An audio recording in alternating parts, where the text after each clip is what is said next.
આજે અમારે લાખણી, જેતડા, લવાણા ને થરાદ એસોસિએશનની મિટિંગ બોલાયેલી અને મિટિંગની અંદર અમે જે કલેક્ટરનો જીઆર હતો એ પ્રમાણે અમે બધા જે મુદ્દાઓ હતા એ અમે બેસીને બધા સોલ્વ કર્યા. એની અંદર RC book, original RC book રાખવાની, ઓરિજિનલ એમનો વેચનારનો આધાર કાર્ડ, લેનારનો આધાર કાર્ડ, લેનારનો મોબાઈલ નંબર, વેચનારનો મોબાઈલ નંબર અને ઓરિજિનલ બધા ડોક્યુમેન્ટ 30-29નું ફોર્મ, આ બધું સહી કરીને ઓરિજિનલ લેવાનું. અમે ઓરિજિનલ બધું લઈને એમનો રેકોર્ડ આખો બનાવેલો છે. રેકોર્ડની અંદર નોટ લેવાની.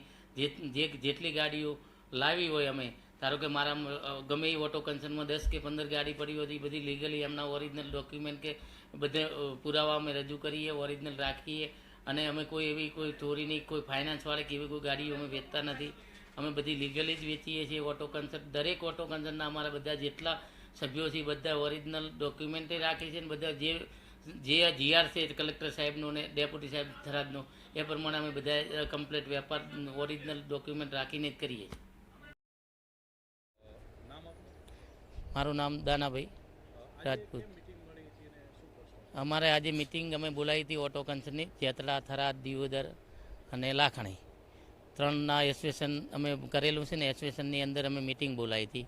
મિટિંગ બોલાવવાની અંદર અમારા ડોક્યુમેન્ટ બધા જે કલેક્ટર સાહેબનો આદેશ હતો એના અનુસંધાને અમે ડોક્યુમેન્ટ બધી ઓફિસરવાળાને એવું નક્કી કર્યું ભાઈ document original RC book, original ગાડીના પેપર, પછી જે ગાડીઓ આપણે વેચીએ છીએ લીગલી ડોક્યુમેન્ટ રાખવાના એવો કલેક્ટર સાહેબનો આદેશ હતો. અને અમે જે ડોક્યુમેન્ટ રાખીએ એનું આખું પત્રક બનાવ્યું છે. અમે પત્રકની અંદર અમે જે ગાડીનો નંબર છે એનો 33 નંબર, એનો એન્જિન નંબર, જ્યાંથી લાવી એનો મોબાઈલ નંબર, જ્યાં વેચવાનો એનો મોબાઈલ નંબર, એનું આધાર કાર્ડ, એનું ચૂંટણી કાર્ડ, આ બધું અમે અત્યારે ડોક્યુમેન્ટ હાજર અમે રાખવાના આવો આદેશ હતો. એ પ્રમાણે અમે બધું નક્કી કરેલું છે.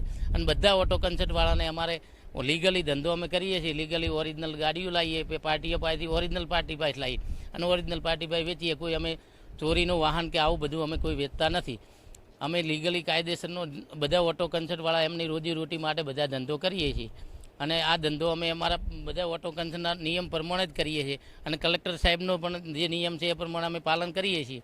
અને આ રીતનો અમે ધંધો બધા ભેળા થઈને કરીએ છીએ. એમાં બધી રીતે અમે બધા એસોસિએશન પણ બધું અમારા જોડે છે.